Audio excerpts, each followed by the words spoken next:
Okay, so now we're on part 2 of the story. So, anyways, so the additional thing that was going to happen is I was going to get prepped for surgery on the 7th day of being in the hospital, right? So after the whole losing oxygen and my sleep and everything, and they had to put stuff in my nose and everything, and after I slept for the 9 hours, they kept checking on me very frequently, and they kept saying I was just out like a light, right? I was just sleeping.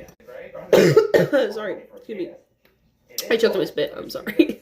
Anyway, so then, flash forward, okay, so then I'm, still in the hospital bed, whatever. They had to move me up a floor because they're like, okay, we have some people that are going to come in on the bottom floor that need assistance right now, and they need me to go upstairs to my own little hospital room and everything, have my TV and all that stuff, but I still couldn't eat or drink for 7 days. So, this is the fun part. It's not the fun part, though. They put a tube through your nose, okay, down all the way to your stomach, and then they're pumping your stomach, and every toxin is sucking up into the tube out into a little jar of some sort. It's really nasty. It's really gross. Okay, I'm not even gonna go about it. But anyways, so I'm sitting in the hospital room watching TV, whatever. I'm feeling freaking awful, obviously, because imagine a knot being in your stomach. It's just sitting there like a knot. Like how you tie your shoes, or if you knot your shoes, basically that's how it is. So everything was twisted inside of me, okay? So, nothing was coming in and out of me. It was very scary.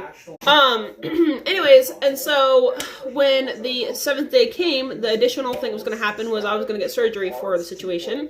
But on the 6th day, they gave me something called contrast. I took the contrast. It is awful. It tastes disgusting. I ended up projectile vomiting most of it out of my system. I feel like I did. I mean, there was still some in there, though, because it actually did do its job it was supposed to. The additional thing that's supposed to happen with the contrast is it's supposed to untwist everything in your body and make everything function properly again.